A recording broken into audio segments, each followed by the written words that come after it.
I am Vinnie Tortorich. Folks, your good intentions have been stolen. But don't worry.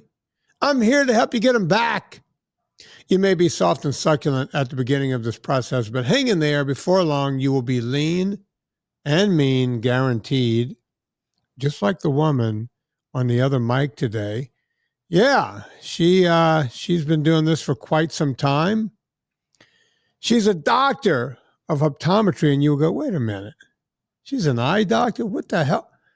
This woman figured out a long time ago, before the days of my buddy Sean Baker walked into my house one day and started saying, hey, man, I'm just eating meat, nothing else. And I said, hey, man, you're nuts. But this woman was doing it before that. And she's got doctor next to her name, just like Sean does. And we're going to find out a few things about this woman because I think she's close to my age. She looks a lot younger, but I think we're close to the same age. And she could do something I could never do. She could do cartwheels. Well, I guess she can have babies too. So she could do a couple of things I can't do. And I want to find out more about her. Folks, I'm talking about none other than Dr. Lisa Wiedeman. How are you doing, Lisa? Doing great, Vinny. So happy to be here. And yeah, so proud at the age of 60. I don't know how old you are, but at the age of 60, I can flip cartwheels, and I often do on the beach because it's just fun and it's just so great to feel good and be in control of a very severe sugar and carb addiction that I suffered most all of my life. Yeah, you and I have that in common. But I figured out a long time ago how to get it in check for myself, because look, when you're our age, the only kind of addiction first off, people look, when we were young, I'm 62, Lisa, we're close to the same age. When I was young, addiction was either drugs or alcohol, and it was shameful, right? Absolutely. It was not talked about. It was talked about in hushed tones, right? It's kind of the way people talk about Donald Trump nowadays. They do it out of the corner. They whisper it out of the corner of their mouth. They'll go, "He's a Trumper," right? Because you never know the reaction you're going to get. Right. Like, so, it was, think of people nowadays who are supporters of Donald Trump. He's a Trumper. He's an alcoholic. He drank, and they would have interesting things. He bends his elbow a bit. They had cutesy terms for it back then. Yeah. Secretive and, hidden. Yeah. Gay was like that too. Gay, I grew up in the deep South. No one ever talked about gay people, right? My grandfather's term for gay people, this man was born in 1918 or something. He called them sissies. He's a sissy boy. He didn't understand what it meant. A guy never went to school. He didn't understand, right? My mom would say, lighten the loafers, helium heels, right? It was shameful if you weren't anything but straight down the middle when we grew up. You didn't talk about it. It was not talked about. Growing up in the deep South, I did not know anyone who was divorced. Like none of my parents' friends. No, they stayed in bad marriages over getting divorced, right?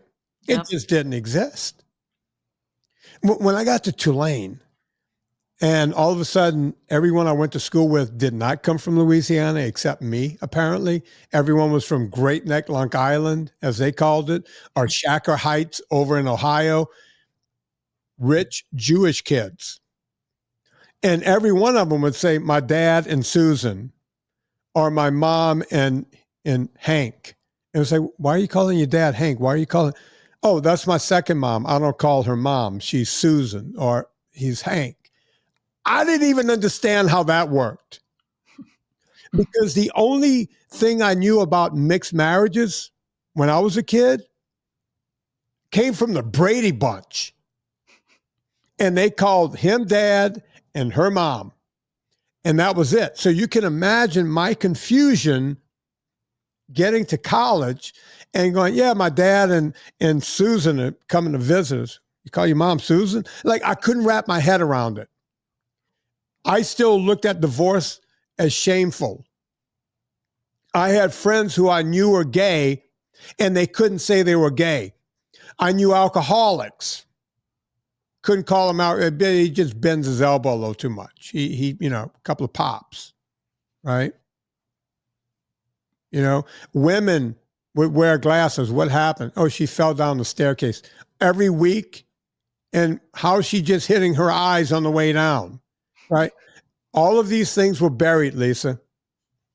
So you can imagine people like you and me who loved sugar. We weren't even, it was embarrassing that was a problem, right? Yeah, and like you don't think of it as a problem because as a kid, I'd jump on my bike with my friends. We ride down to the 5 and 10 and get Pixie Sticks and Jolly Ranchers and Everlasting Gobstoppers and on and on. It was just what you did, and it I don't know. Then I got an easy bake oven, and next thing I know, I'm making too many cakes.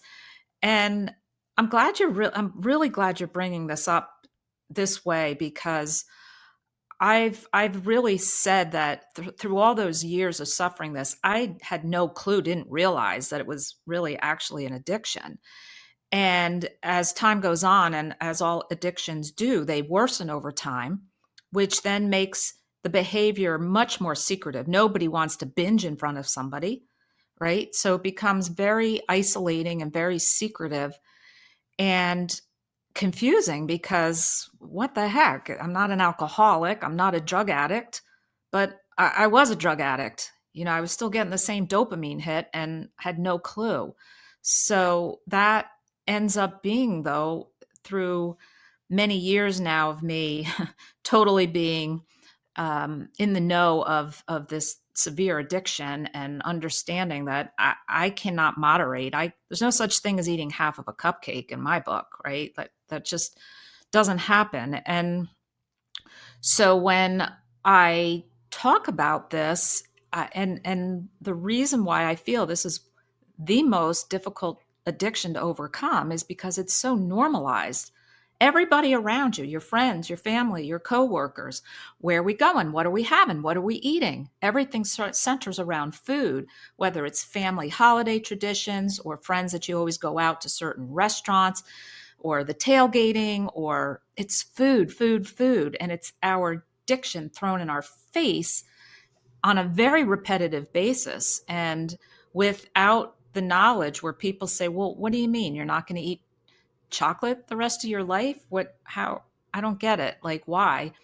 And yeah, I say, I can, I just choose not to because I know I can't moderate.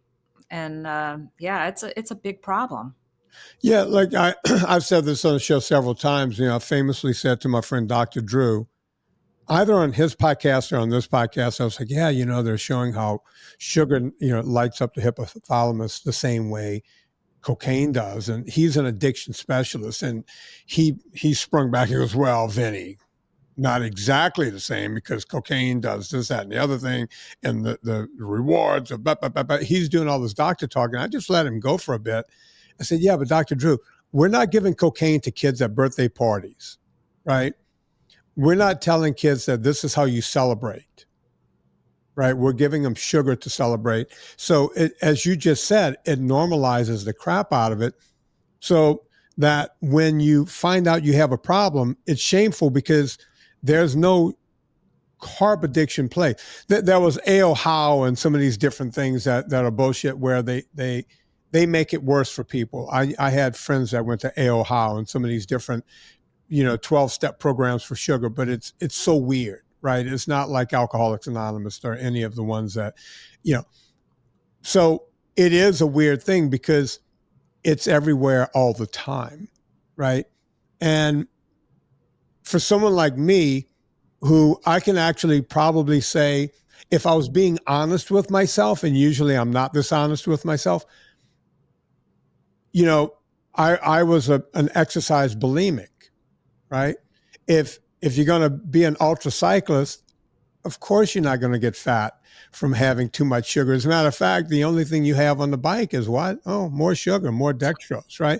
Yeah. And to the point where you start throwing it up, because even if you're on the bike eating that crap all day, at some point your stomach goes, fucking, I'm out, right? I can't handle what I'm not picking up what you're putting down anymore, right? Yeah. But I was, so if you're not getting fat from it, you see there's no telltales. You don't have telltales, right? I was good friends with you might not know who these women are, but I could talk about them because they wrote about it in a book, the Barbie twins. Do you remember the Barbie twins? No. Shane and Sia Barbie. They were one of two times when Playboy had to go back into a double printing on the same month from their cover story. These women had incredible bodies. They were built like Barbie dolls. Their name was really Barbie, Barbi. They were identical twins, and they were gorgeous, right? They were exercise bulimics and regular bulimics. They binged and purged all the time, right? And they were very ashamed of who they were, That behavior. Yeah. right? To the point where they would want to go run the stairs in Santa Monica, and the famous stairs. That whole area just burned. Right there is right there on the edge of the Palisades. I remember Shane calling me up one night, 1 a.m. Hey, can you meet me out at the stairs? Because she didn't want to go out there and run into a rapist or, a group of coyotes that could show up, real coyotes, not people coming across the border. Can you come out there and run the stairs with me at 2 a.m? Can you imagine being that addicted to sugar and then having to get rid of it because you're ashamed, because you have to look a certain way, because your job depends on you looking a certain way? I didn't just have the problem. I was around people with the problem and my clients who had to look a certain way. Can you imagine being in Hollywood and your life depends on you looking a certain way, right? And having to go through your problem with sugar and then purge somehow. I mean, it doesn't get any sicker than that. Yet we don't look at it that way, right? So-and-so No. actors must be healthy. So-and-so model must be healthy. Look at them. Look how lean they are. I wish I could be like that person, that unattainable person. You ever feel like that in your life, Lisa? Yeah. I mean, I was a perfectionist and I grew up in a family where, yeah, it was just normal to have dessert after dinner and I looked forward to it. And, um, you know, I'm going to say here's one of the things with what you're bringing up here with the purging, whether it's exercise bulimia or full on bulimia. Uh, at that point, it becomes even more difficult to overcome this addiction because I'll tell you, I suffered from bulimia for most of my life. And you don't wear your addiction with that, with either of those types of bulimia, right? Whereas, so alcoholics obviously is sort of where their addiction, they eventually get into trouble or people realize their behaviors and, heroin addicts certainly. And with food addiction, some people wear their addiction in obesity. Right. And others of us figure another way out, and it makes it even more difficult to overcome because we're not wearing our addiction and it's even more secretive. But it's no less humiliating and no less debilitating to our lives. And yeah, there's a big pressure in general um, I want to say to be perfect, but you want to look good and you want to come across and give the impression that you've got your act together. And it again, it makes it that much more difficult to overcome. And like we were talking about as it being so normalized. I say you can't even walk into Home Depot to buy a hammer without M&Ms and Reese's and the latest, crushed potato chips inside the Reese's peanut butter cups in front of you. And there's just um, there's no understanding on the part of people who cannot comprehend what a sugar addiction is like. And I don't know what your thoughts are on it as far as a spectrum of severity of this type of situation, but I really do think there is, there's a big difference between, sitting on the couch and eating yourself until you get sick and people who are just kind of occasionally binging, but it's seriously damaging to our health. And I call it slow suicide because with this type of addiction, you're not shooting up and potentially overdosing and dying the next day. You're not drinking yourself to a blackout and killing yourself in a car wreck kind of thing. With this, it is literally a type of slow suicide because eventually it just catches up with you and damages your health. Yeah. And, it's funny you brought up Home Depot. I was in Lowe's just yesterday, about 24 hours ago from right now. And I had to buy a big sheet of foam core. One of my New Year's resolutions is I'm learning how to do model trains. So I had to buy a big 4x8 sheet of foam core and some wood to build this frame and the whole thing. So I'm pushing the big cart, and I had to go in that area. And there were two construction style guys in front of me. And I happen to notice these guys are not together, right? They're standing in line with their big cart. And I noticed the guy in the first spot had two Cokes. He was drinking from a bottle of Coke and he had another Coke. And my first question was, did he walk in here with two Cokes? Where are Cokes in Lowe's, right? Because my brain doesn't go to that, right? My brain was, where's the foam core? I want to get in and out.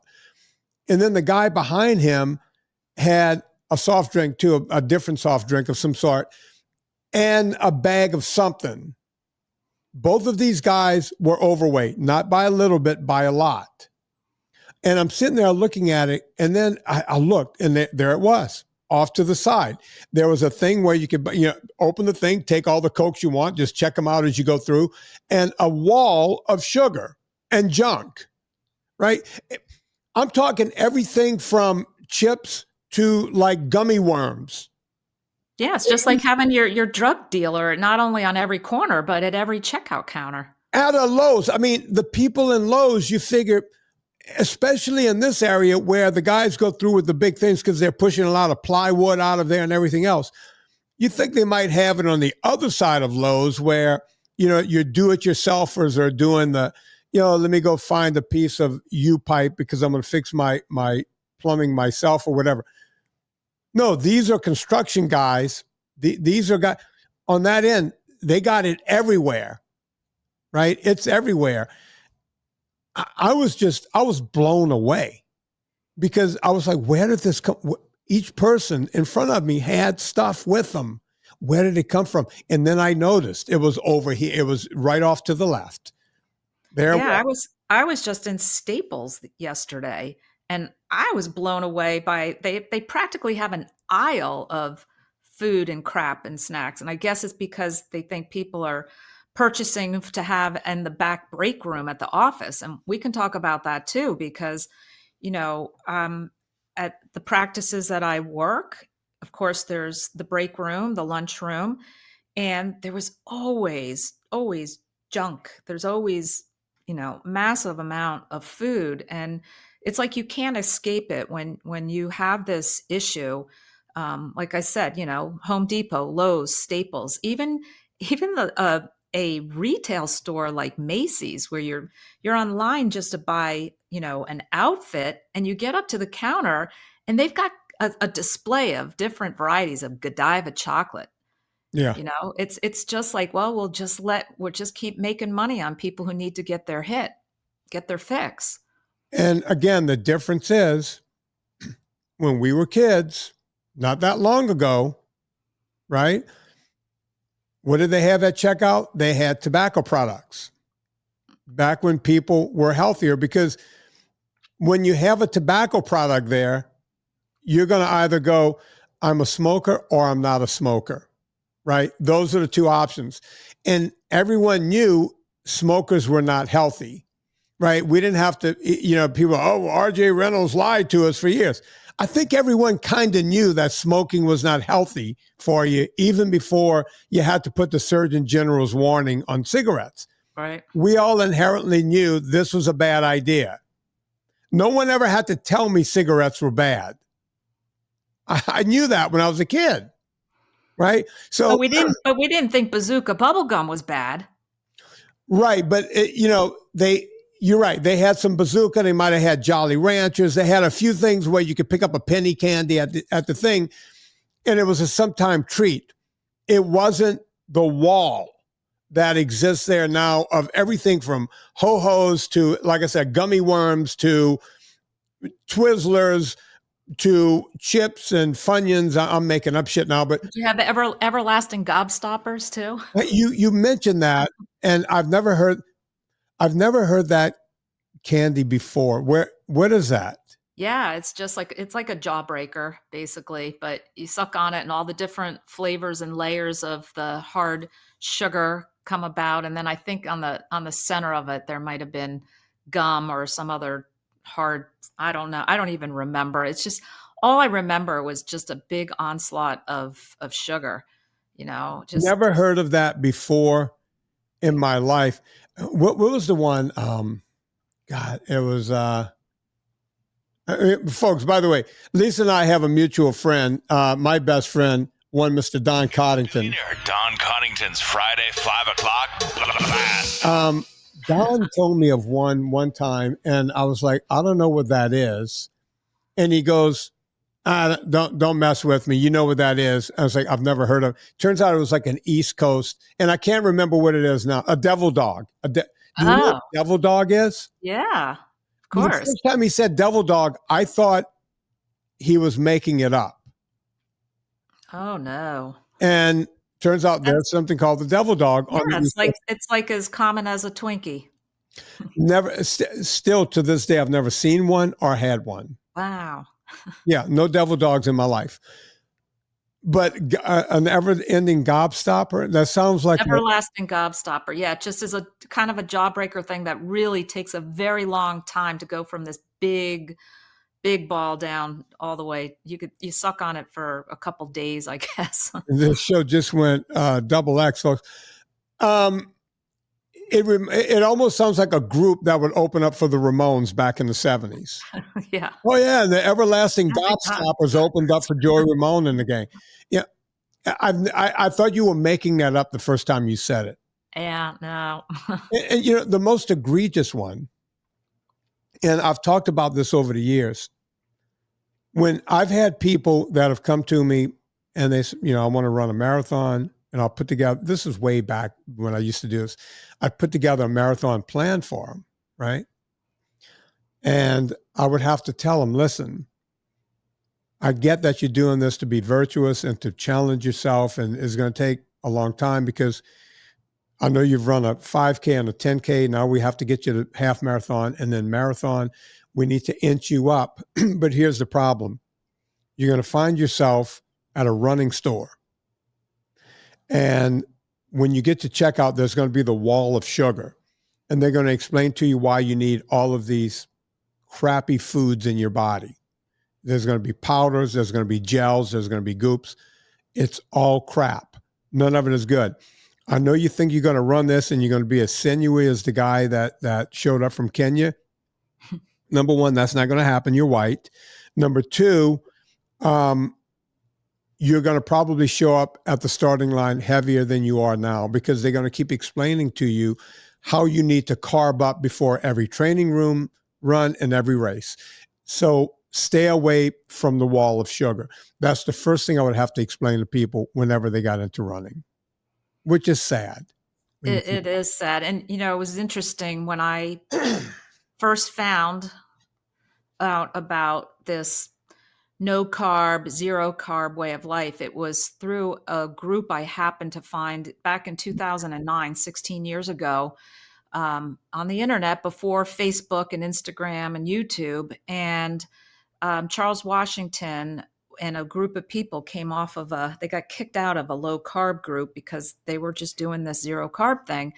And he was a runner. He ran half marathons. And as a couple years went on, as I was doing this carnivore way of life, I just decided after not running my entire life, I was going to run a half marathon. And it was totally fueled by basically ribeyes and bacon, not a single bit of carb. And it's just really interesting that to understand more and more about the physiology that we don't need carbs to run. And I did a sub-2 half marathon, my very first one. I was pretty proud of it.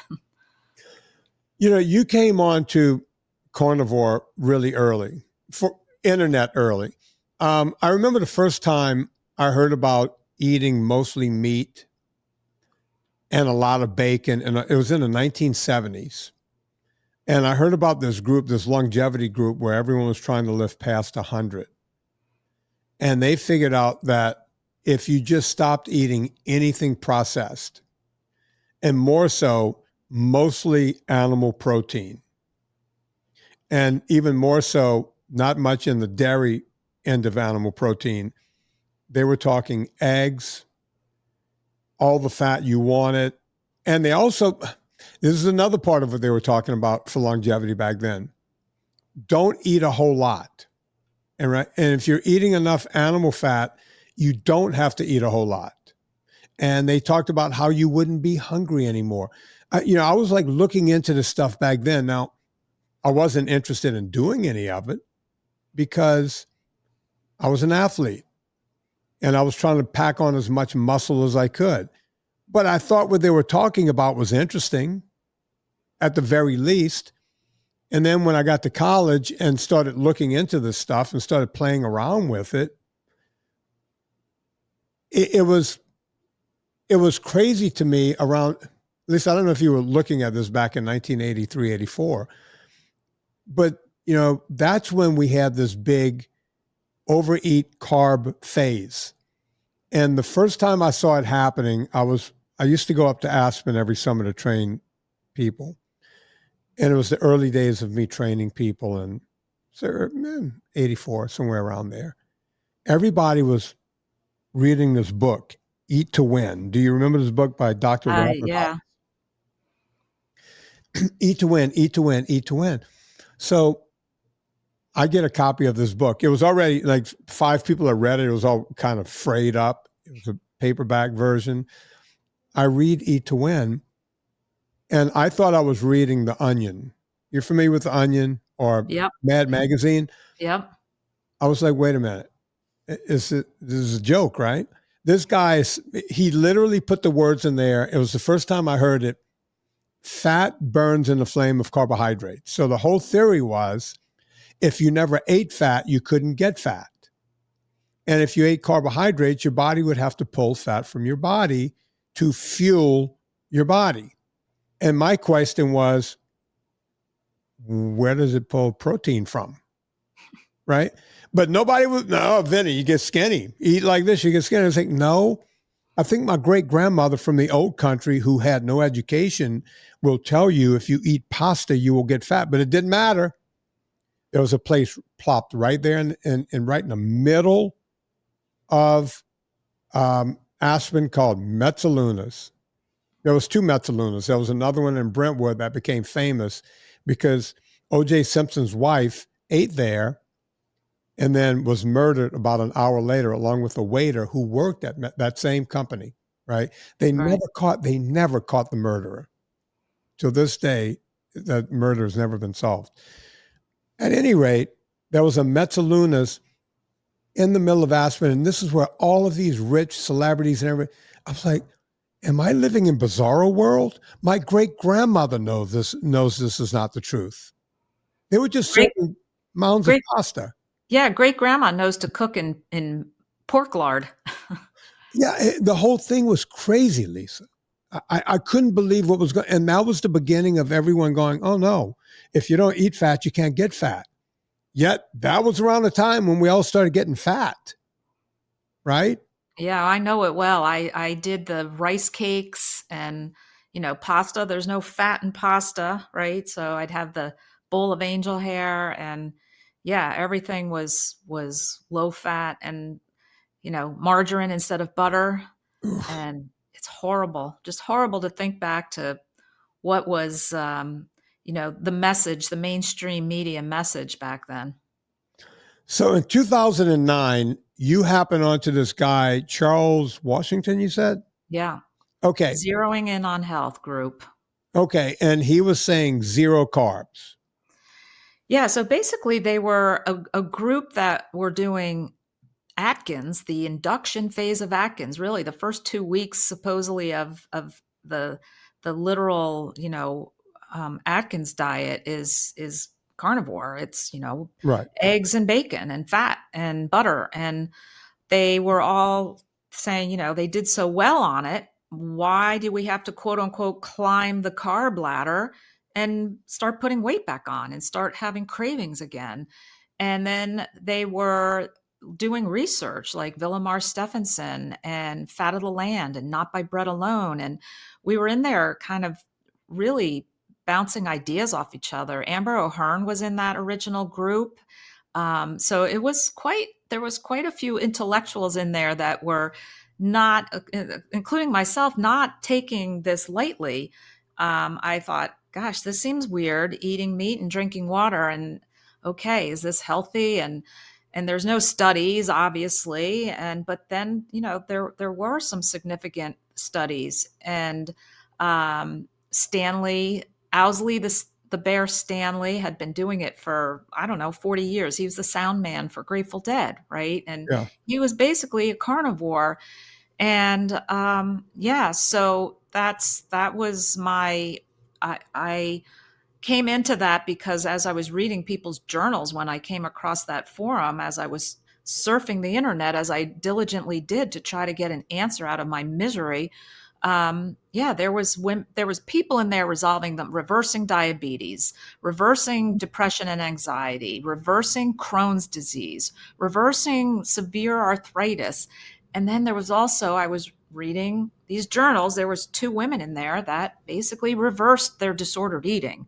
And I was all ears at that point, and I just jumped in. That was March 9th, 2009. And I started then understanding and realizing that this really was an addiction and carbs are not essential. And so you're kidding me. Now I just don't eat them. And now I feel amazing and I've lost the cravings. Yeah. Our journeys are not dissimilar. I cheated a lot because, with my clientele, what I did was I just kept them very low carb, right? If Hollywood handed me someone that says, this woman just had a baby, we need to get her back on a red carpet in 6 weeks, you just go do it. I wrote about it in my book, Fitness Confidential. I just grab them and just hike them up and down the Santa Monica Mountains, that whole area that just burned, and just take them off of all carbs, right? Yeah. And, I would kind of have to, like, getting someone off of heroin, I would kind of have to babysit them for the first few days, right? Until detox them, literally. Detox. Yeah. And then they would get it and they would hang on and look amazing. And everyone would always say to me, well, I guess doing this for 6 weeks won't kill me, right? I won't die from, eating too much bacon in 6 weeks. But when you bring up Atkins, Atkins learned about doing this from a couple of his patients who happened upon the letter on corpulence, right? And yeah, that bunting, right? Yeah, Banting. And Banting, yeah. So they read the letter on corpulence, and then Atkins had the wherewithal to go, what are you guys doing again? Because most doctors don't want to hear about what you're doing, right? They don't have time. They don't care. But he was like, wait, you guys are doing what? This letter on corpulence? So he reads the letter on corpulence and he goes, oh my God. So he tries it. He tries it on a few more patients. Next thing you know, he's writing the book. But unfortunately, what I think, and this is only my theory, Lisa, the reason the induction period was only 2 weeks was because they figured That's about all you could get people to do.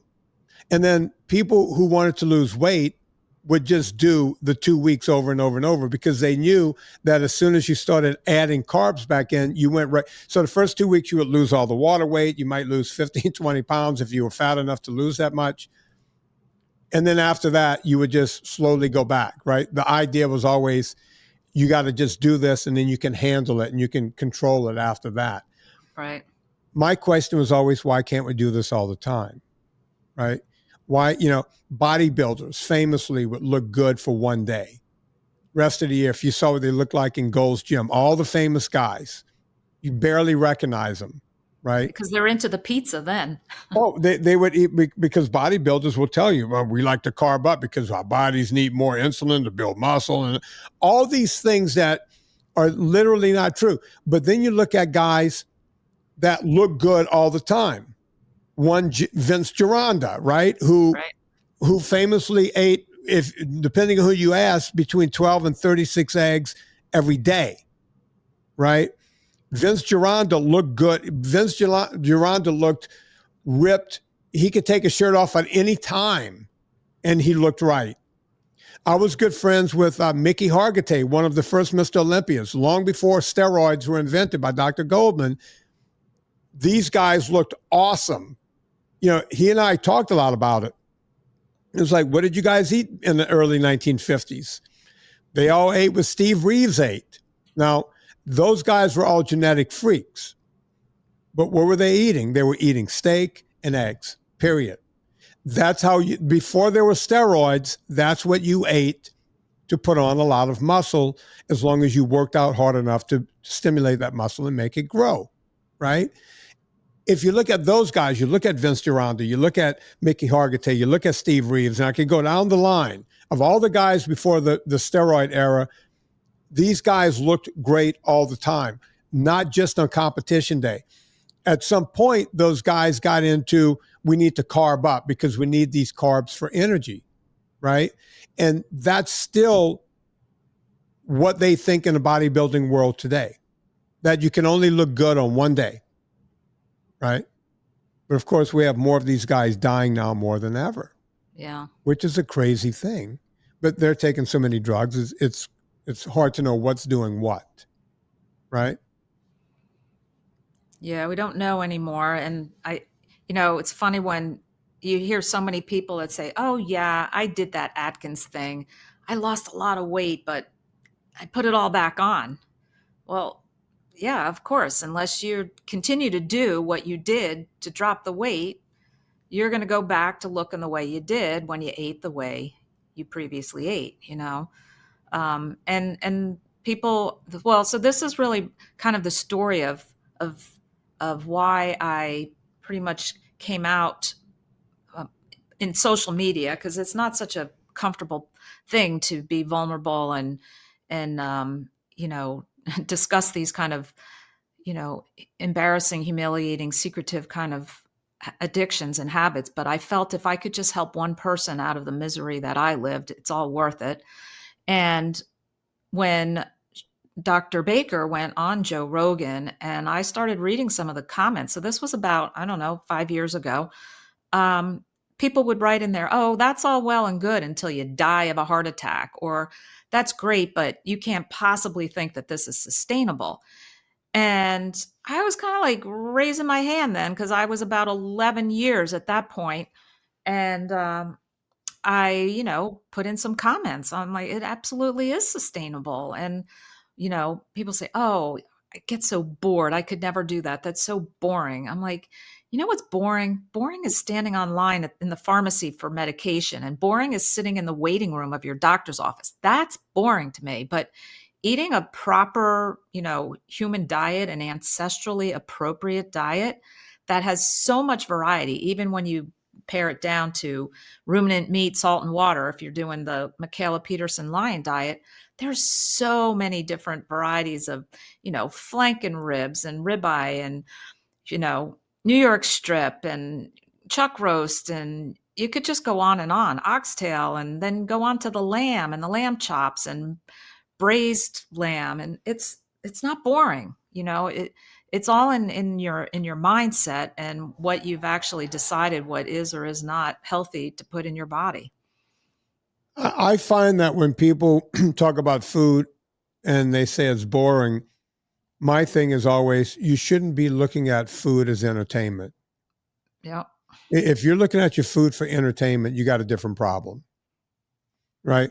It's almost the same as people that walk around with a cell phone in their hand all day, just staring at the cell phone. It's like, you need to get a life. You need to put the phone down. Oh, but I need it for directions. How did we find our way around before the cell phone? We all found our way around, right? Rand McNally. Exactly. Or the Thomas Guide or whatever you had to have. We didn't, people don't know where they're going anymore. We're looking at phones. We're using food as entertainment. It shouldn't be that way. Food is sustenance, right? Sure, it should taste good. You want it to be flavorful and everything else. But, if you can't make it through a Lowe's or a Home Depot without buying something, without buying sugar of some sort, while you're waiting and you're guzzling it in line, when it becomes that mindless, we got a real problem, right? We got a real problem. So you start doing this, you start raising your hand and going, look, I'm over here doing this. When do you decide to basically hang your shingle out and go, I'm gonna see if I can help people? Because when you do that, Lisa, I mean, you're a doctor, you have a practice and everything else. Do you have partners? Are they okay with it? How does all that work? Yeah, that's a big complicating situation, because now I am so passionate understanding now about root cause healing.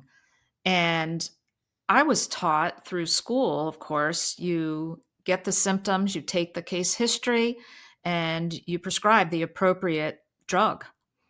And that's not what I want to do anymore. I don't want to mask a symptom. I don't want to treat a symptom. I want to find out why your eyes are dry. I want to understand why you're getting macular degeneration or cataracts. And that put me into a lot of hot water, because now I'm not practicing standard of care. And it's not appropriate for an eye doctor to talk nutritional interventions. And so it just came about that it was really frustrating at that point, because I started seeing that I was not going to be able to bite my tongue. When I had a diabetic in my chair and this patient is now presenting with bleeding in their eye, and I show them on the computer because I've just taken a photo of the inside, and here's your retina. These are called dot and blot hemorrhages you have in here. You've got the starts, it's called background diabetic retinopathy, and you can go blind from this. They're like, oh gosh, doc, what do I need to do? My doctor said my A1C was pretty good. Well, why? Because he doubled up on your metformin drug, right? To artificially bring this blood number to where it seemed medically acceptable, but it's still doing damage in your body, and you can reverse this. Oh, no, no, no. My doctor said I'll be diabetic for the rest of my life. I said, no, no, no. You will be intolerant of carbohydrates for the rest of your life, but you don't need to be diabetic. And some people took to it and came back 6 months later for their follow-up and literally hugged me, told me how much weight they lost, told me their doctors now got them on half the medication and it was wonderful. And the other half of people, Vinnie, I'm sure you probably wouldn't find this too surprising, but the reactions that you can get when people say, well, what do I got to do? I said, well, you're going to eliminate rice and pasta and bread and wine. Oh, no, no, no, no, doc. I'm Italian. I can't do that. Yeah. I can't do that. And you would have thought I told them they needed to chop their right arm off. And I said, okay, well, we'll see you in 6 months and we'll monitor the bleeding, and it, that's hard for me to wrap my brain around. It really is. But everybody comes to this in a different way. And I say, you have to have your why that makes you cry, that really has you motivated to say, I need to do something. I want to do something. I want to have a good quality of life going forward. And so many people think that aging means arthritis, cancer, diabetes, dementia. No, it doesn't actually. That our bodies are here to be healthy and evolve. We have to remove the toxins. And, I say equally important is spending time out in nature in the sunshine. We've been totally wrongly convinced that the sun is harmful and the sun causes cancer and the sun causes cataracts.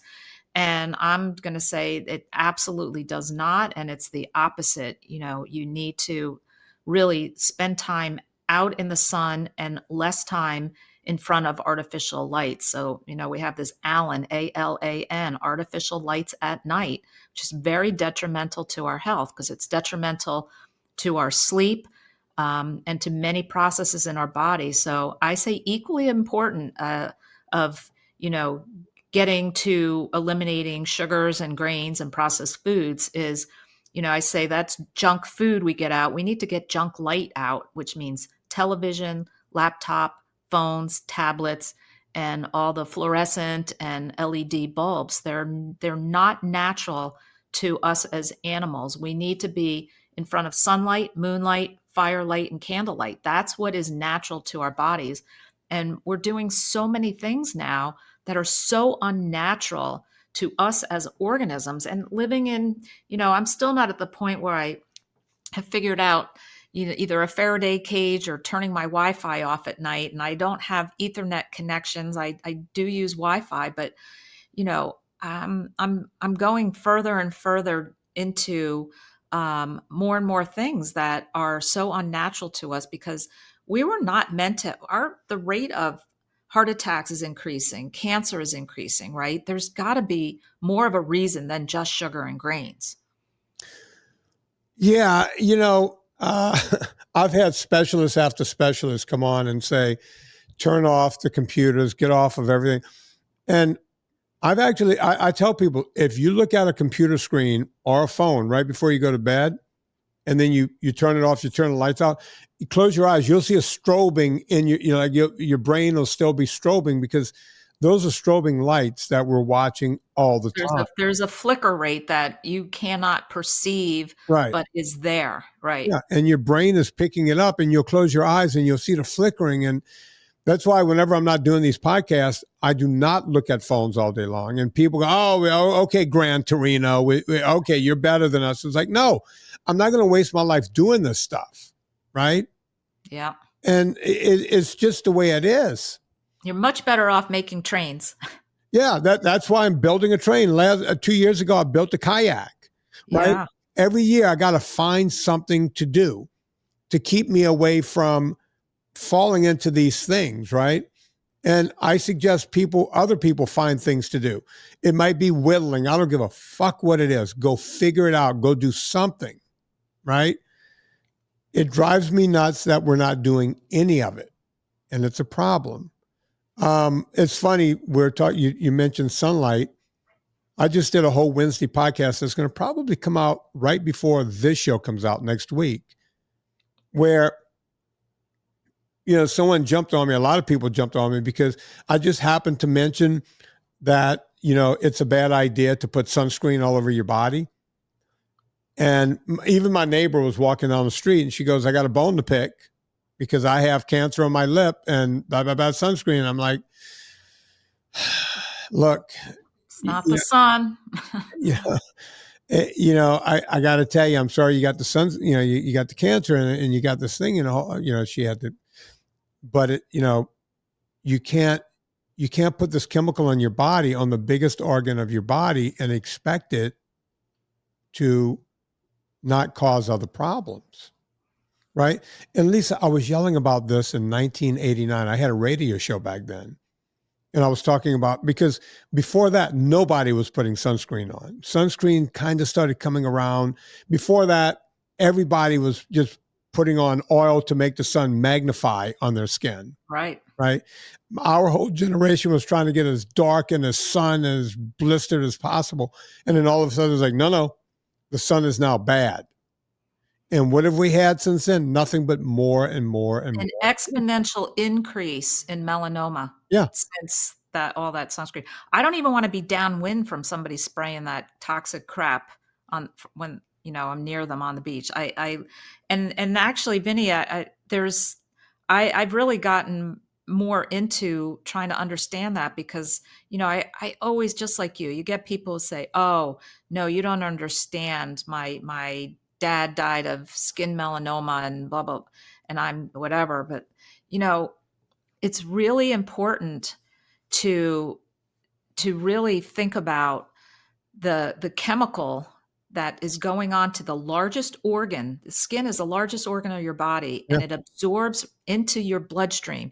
So they did a study where on one day, one application of that oxybenzone, the standard copper tone, banana boat, whatever sunscreen, right? One application, 1 week later, they could still detect it in that person's blood. That's crazy because we just talked about oxybenzone on the show, and we talked about the skin being the largest organ in the body, and it absorbs everything. Think about it, folks. We get our vitamin D from the sun. The number one source, vitamin D, is from your skin taking it in, changing, and then turning it into vitamin D. That's what our skin does.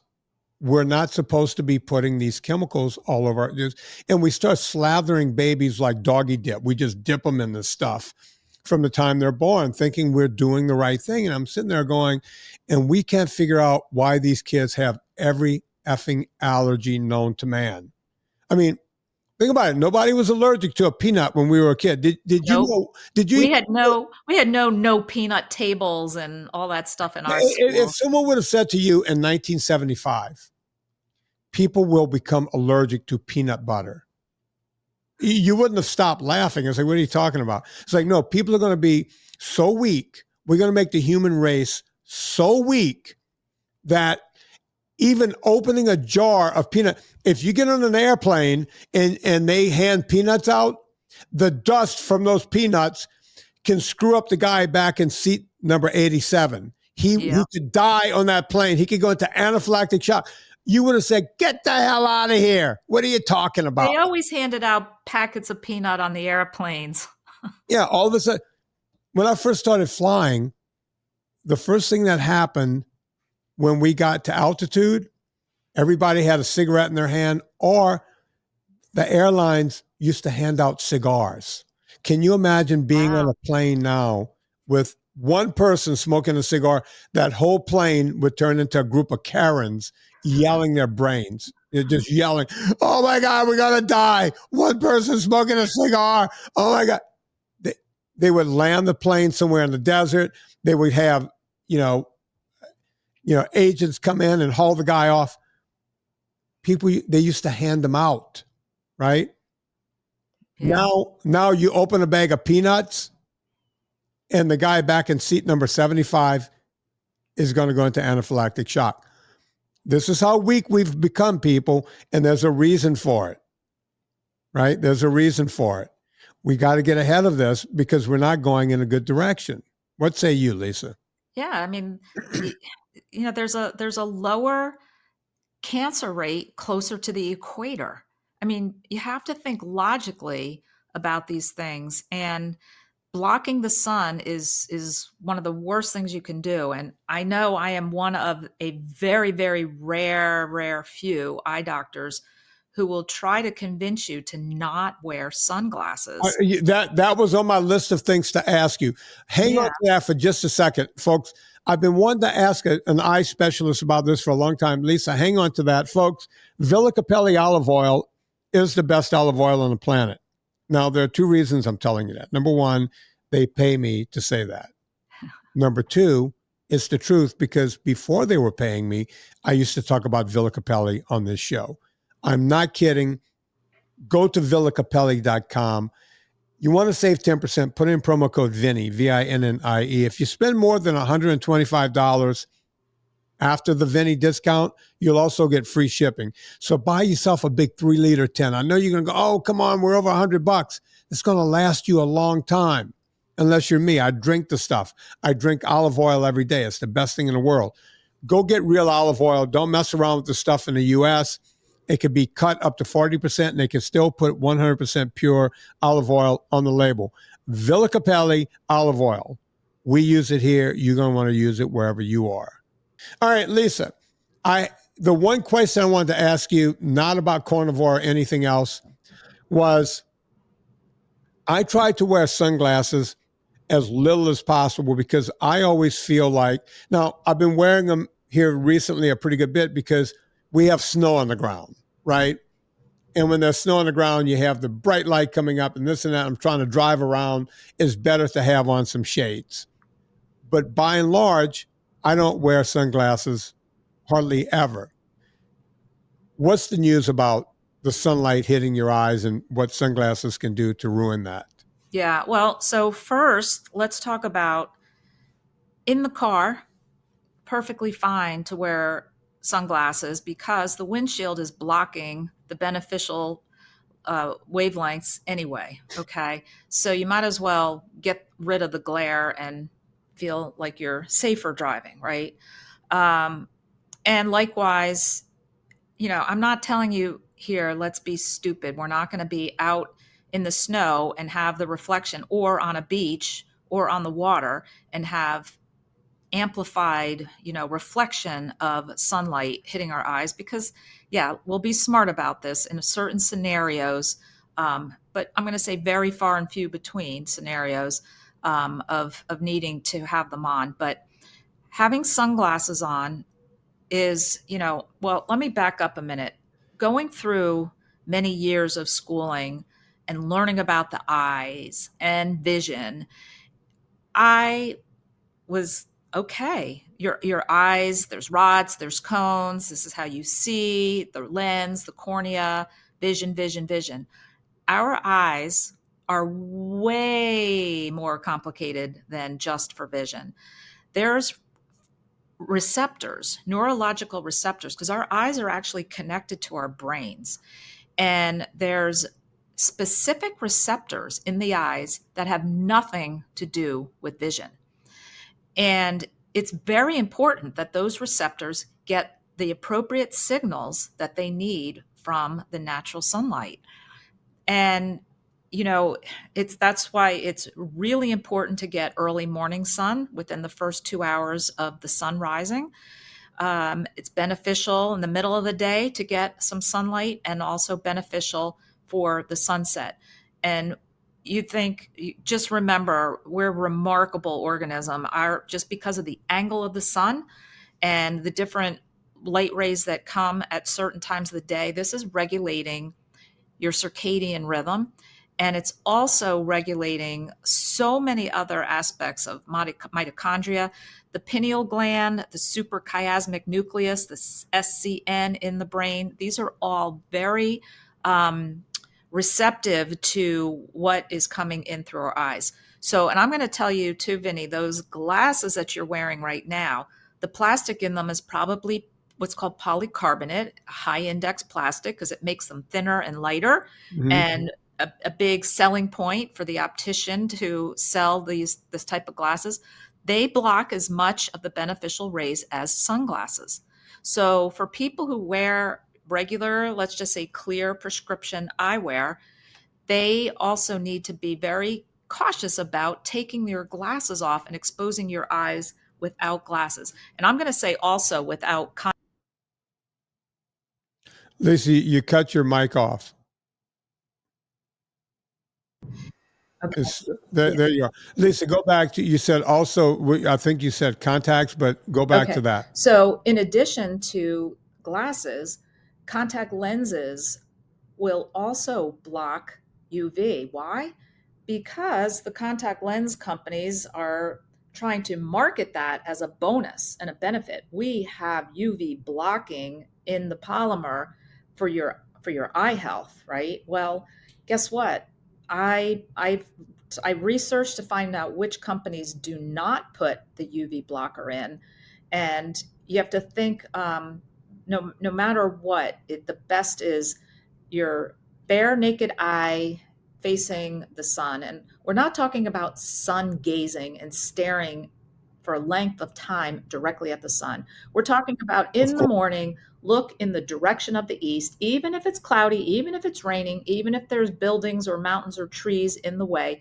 your eyes are getting exposed to the photons, and it's really important that we kind of go back to our natural state as animals and do what we would have done. Because when you think about it, we spend about 93% of our time indoors now, and we live in a box, and then we get in our car box and drive to the office box, and then go drive to the store box, and then drive back to the home box. And there's so little time for actually being outside. And there's, we could go on to grounding too, how really beneficial that is. Get your bare feet, not just bare feet, but even your hands. Because, I'm in New Jersey. It's freezing cold out there right now. But if I go on a walk, I will touch trees, touch leaves, touch things, because I'm not taking my shoes off all the time. Although I do go out in the morning in my bare feet in 15 degrees weather, but Wow. You're better than me, I yeah. can tell you that. So, Lisa, you mentioned, and we got to go here in a second because I have another podcast starting up. You mentioned my lenses are made of plastic. Would it have been better if these were glass lenses? Yeah, or you can actually request CR39. It's a type of plastic that is different as far as it doesn't block as nearly as much as the polycarbonate. But polycarbonate blocks almost 100%. Like I said, it's really no different than sunglasses as far as the rays. The tint of a sunglass really doesn't do anything other than make it easier on Right. your eyes for the glare, but the tint also is giving an additional message to your brain that it is nighttime.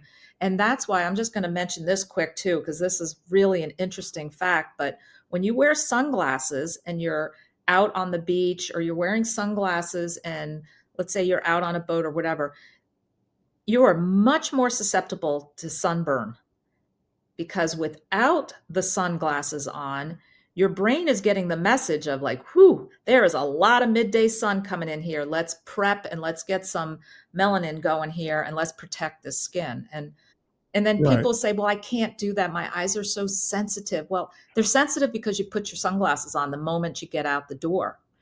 Start building Right. up your solar callus. Just stop wearing them, for part of the day, and then you'll be able to do it more and more. And next thing you know, you're fine. Yeah, I'm not big on wearing sunglasses a whole lot. I just do them, like I said, whenever I have to. If I'm on a glacier or it's snowy out, Right. or on the water or something where you're getting that glare. But yeah, when I first had to start wearing glasses all the time, I said to the guy I said, look, can you make them out of glass?